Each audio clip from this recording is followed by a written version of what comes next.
My girlfriend demanded I co-sign for her new apartment. Prove you're committed. I replied, no problem. Then I sent her landlord the video of her bragging about trashing her last place. An hour later, her application was denied and she was frantically texting me. I, 29 male, have been with my girlfriend, Jenna, 27, for a little over a year. It's been nice. Easy. She's beautiful, funny, and for the most part we get along great. But there have always been these little moments, these tiny red flags that fluttered in the corner of my eye. A comment about how her friend's boyfriend just bought her a Cartier bracelet, the way she talked about her old jobs, always ending with how the boss was an idiot or her coworkers were jealous. A general sense that the world owed her something a little bit better than what she had. I have a decent job in data analysis. I'm not rich, but I'm stable. I have a good credit score, savings, a 401k. I'm a planner. Jenna is not. She works in marketing, but bounces from freelance gig to freelance gig. Her finances are what you might call aspirational. Last week she told me she had to move out of her current place. Her roommate is getting married. Instantly, Jenna's entire focus shifted to finding a new apartment. Not just any apartment. A luxury one-bedroom in a brand new building with a rooftop pool, a 24-hour concierge, and an in-unit washer-dryer that probably costs more than my car. I saw the listing. It's gorgeous. It's also about twice what she can realistically afford. I tried to gently bring this up. Jenna, this place is amazing, but are you sure the rent is manageable? She just waved a dismissive hand. Oh, I'll make it work. I'm up for a promotion. I've been hearing about this phantom promotion for 6 months. The conversation I'd been dreading came last night. We were at my place, making dinner. She was scrolling through pictures of the apartment on her phone, sighed dramatically, and looked at me with those wide, pleading eyes. Babe, she started, and I could already feel my stomach tighten. So, I talked to the leasing agent. My application is a little weak. What do you mean, weak? I asked, stirring the pasta like my life depended on it. Well, my income isn't consistent enough for them, and my credit is, okay, not great. She took a deep breath. But the agent said there's a simple solution. I just need a cosigner. I stopped stirring. I knew where this was going. I think I've known for a week. And you want me to do it, I said. It wasn't a question. Well, yeah, she said, her voice getting a little too bright. It's just a formality, a signature. It would prove you're really committed to me, to us, that you see a future. There it was, the emotional leverage. Not a discussion about finances or risk, but a test of my love, my commitment. She was holding our relationship hostage for a lease agreement. I told her I needed to think about it. Think about what? She snapped, the brightness gone. It's a simple yes or no, Craig. Do you see a future with me or not? Because if you did, this wouldn't even be a question. She left in a huff a few minutes later, saying she needed to be with people who actually support her. My phone has been buzzing with texts from her and her 2 best friends ever since. All of them variations of, I can't believe you're doing this to her, and after all she does for you, I feel like I'm being railroaded. Co-signing is a massive financial risk. It's legally binding me to her potential irresponsibility. If she flakes on rent, they come after me. It tanks my credit. But if I say no, I'm the uncommitted, unsupportive dirtbag. I'm trapped. And the worst part is, a small, stupid part of me is wondering if she's right. Am I just being selfish? She needs an answer by Friday. I'm sitting here, staring at my ceiling, and I honestly don't know what to do. Update. The pressure campaign that followed was insane. It was a coordinated attack. Her mom called me, using that disappointed, pitying tone about how Jenna has a sensitive soul and just needs a little stability. I tried to offer compromises, offering to give her a significant sum for a deposit on a more affordable place, helping her budget, and was shot down. She didn't want a cheaper place, she deserved this one. The whole thing made me feel dirty, used. The more they pushed, the more my gut screamed at me that this wasn't about an apartment. It was a preview of the future. By Saturday, I'd had enough. Our relationship felt like it was already over, and I was just waiting for the official announcement. I looked around my apartment and saw all her stuff.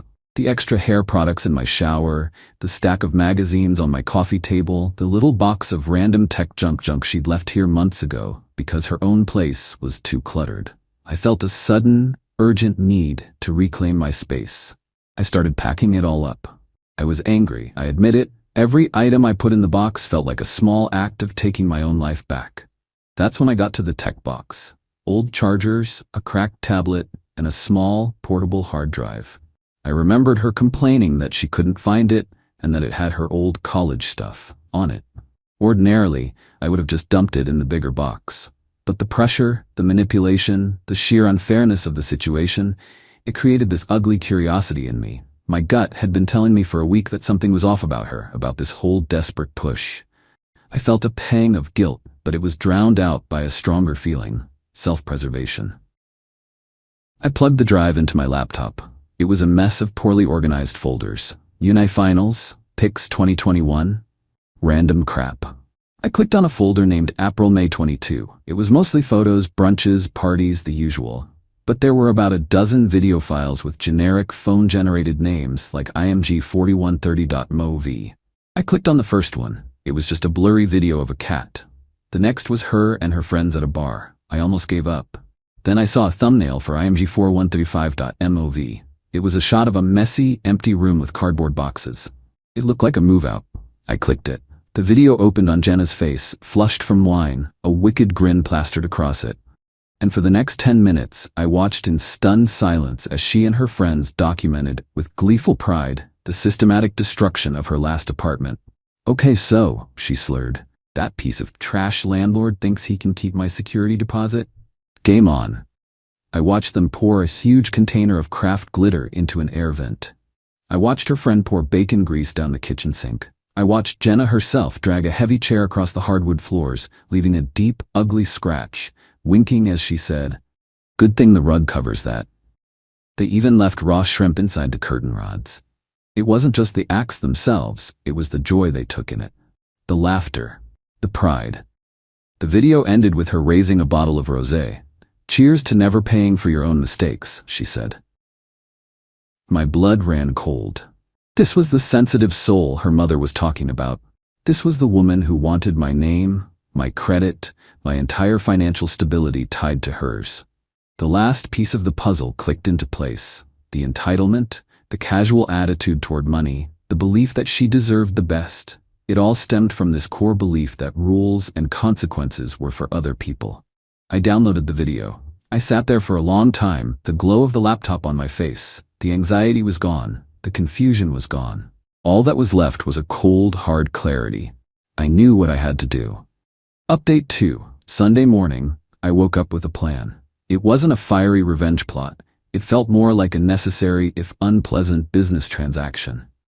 I went to the luxury apartments website, found the name of the parent property management company, and then used LinkedIn to find the profile of the regional property manager. It took about 20 minutes of clever searching to figure out their corporate email format. At 9:30 a.m., I sent a very calm, very professional email. Subject: information regarding application for App 14B Jenna. Good morning. My name is Craig. I was listed as a potential co-signer on an application for the above unit by my girlfriend, Jenna. In the process of considering this significant financial commitment, I discovered information that I believe is critically relevant to her tenancy history and suitability as a resident. I feel I have a moral and fiduciary responsibility to share this with you, as I would not want my own property treated in this manner. The attached video file provides the necessary context. Sincerely, Craig. I attached the img4135.mov file. I hit send, and then nothing. The hour-later, glorious victory I might have fantasized about didn't happen. All of Monday passed in silence. My sent email just sat there. Jenna, meanwhile, was texting me, her tone having shifted from angry to condescendingly optimistic. "Got a call from the leasing office. They're just waiting on the final background check. You're missing out on celebrating with me." My stomach was in knots. Did the manager delete my email? Did it go to spam? Was I about to be legally tied to this person because a stranger didn't check their email? I spent the whole day tense, jumping every time my phone buzzed. The call came Tuesday afternoon. Not from Jenna, but from my own phone buzzing with her name. I let it go to voicemail. Then the texts began. This time they were different. Not immediate rage, but confusion. The agent just called me. She said there was an issue with my application and the regional manager was reviewing it. What does that even mean? An hour later, the real barrage hit. They denied it. They said based on newly discovered information, they were withdrawing the offer. What did you do? They wouldn't say anything else? Just that the decision was final. This has to be you. You sabotaged me. You are a psycho. You will regret this. I swear to God you will pay for this. I read the messages, and the knot in my stomach finally, slowly, began to unwind. It wasn't a triumphant feeling. It was the grim relief of a crisis averted. Update 3. The fallout was messier than I expected. Jenna didn't just get angry. She got vindictive. She and her mother showed up at my apartment on Sunday. I saw them through the peephole and put the chain on before opening the door. The confrontation was exactly as unhinged as you'd imagine. First tears. It was just a joke. We were drunk. Then admissions. That landlord was a jerk. He deserved it. And finally, the demand. You owe me, Jenna stated, her face cold and blotchy. You owe me $10,000 for the emotional distress and for humiliating me. I told them both to leave. Her mother threatened me with a lawsuit for slander. I calmly explained the difference between slander and sharing factual evidence. I closed the door on them screaming. I thought that would be the end of it. It wasn't. 2 days later, I got a call from an unknown number. I answered, and a polite but firm voice identified himself as an officer with the local police department. My blood turned to ice. Sir, he said, we've received a complaint from a Ms. Jenna, her last name. She's alleging that you are harassing her and that you are in possession of a piece of her stolen property, a hard drive. I could barely breathe. This was her move, a bogus police report. I took a deep breath and forced myself to sound as calm and reasonable as possible. Officer, I said, I can explain the situation. The hard drive was left at my apartment, which I can prove with text messages. The harassment claim is retaliation.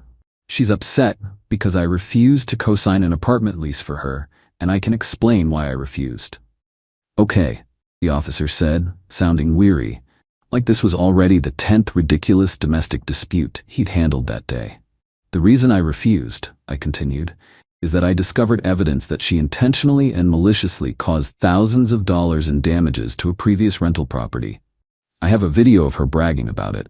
I sent it to the property manager of the new apartment. That's what this is about. She's not being harassed. She's facing consequences.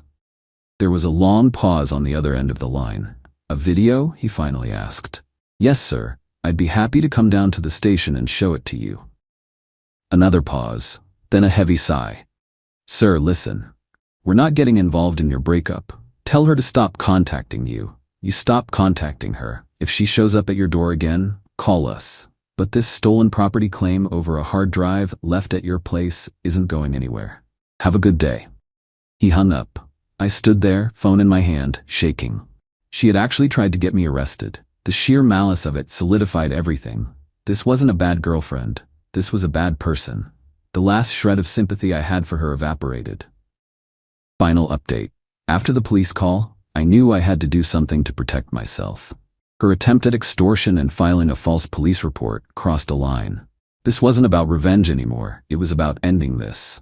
I wrestled with it for a day, but I knew who I had to call. I called Jenna's mom. She started in immediately, accusing me of traumatizing her daughter. I let her talk.